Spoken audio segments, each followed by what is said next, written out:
আসসালামু আলাইকুম, সবাই কেমন আছেন? আশা করি সবাই অনেক বেশি ভালো আছেন। আলহামদুলিল্লাহ আপনাদের দোয়ায় আমিও অনেক ভালো আছি। আজকে সুন্দর একটা কেক ডেকোরেশন করব।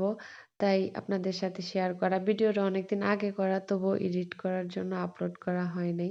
যাই হোক, আমি ১ম যখন কাজ করব বাসায় চিন্তা ভাবনা করছি, তখন তো অনেক ভিডিও দেখতাম। তখন মনে হইতো যে এই ডিজাইন গুলো করলে অনেক মানে ভালো লাগবে, সুন্দর লাগবে। তো এই ডিজাইন গুলা এতদিন আসে নাই। তবে রিসেন্ট আমি অনেকগুলা এরকম কেক বানাইছি। তো এই কেকটা একটু ভিডিও করে রাখছিলাম আপলোড দেওয়ার জন্য। কিন্তু সময়ের জন্য এডিট করা হইতেছিল না। যাই হোক, যারা খুব ভালো কেক ডেকোরেশন করে তারা অবশ্যই জানাবেন আমার এই কেকটা কিরকম হইছে বানানো। আর আপনারা যারা আমাকে TikTok এ লাইক, কমেন্ট, ফলো করে পাশে আছেন তারা অবশ্যই আমার Facebook পেজটাও ঘুরে আসবেন। আ ডেসক্রিপশনে আমার Facebook পেজের লিংকটা দেয়া থাকবে।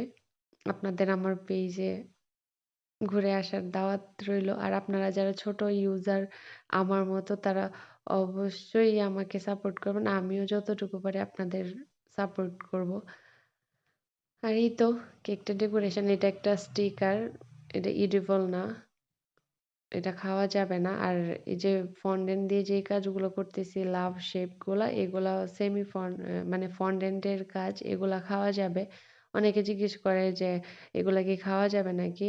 ফন্ডেন্ট দিয়ে যেগুলা হয় ফন্ডেন্ট গুলা খাওয়া যাবে, কিন্তু ফন্ডেন্ট এর টেস্ট তেমন ভালো হয় না, তাই আমরা খাই না বা অনেকে খায় না। আর সুগার বল গুলা অবশ্যই খাওয়া যাবে। আমি যেই সুগার বল গুলা ইউজ করি কেকে সবগুলাই খাওয়া যাবে। আর যেগুলা খাওয়া যাবে না আমি আগে থেকেই বলে দেই। আর কেক হাইট হলে কেকের ভিতরে যেই স্ট্র গুলা ইউজ করি, অবশ্যই আপনারা হাইট কেক গুলা একটু দেখে শুনে মানে ওই যে মজা করে না মুখের মধ্যে দেয়, মানে অনেক ধরনের দুষ্টামি ফাইজলামি করে, আপনারা একটু সাবধানে দেখে করবেন। অনেক সময় বইলা দেওয়াও হয় না, মনেও থাকে না। ধন্যবাদ।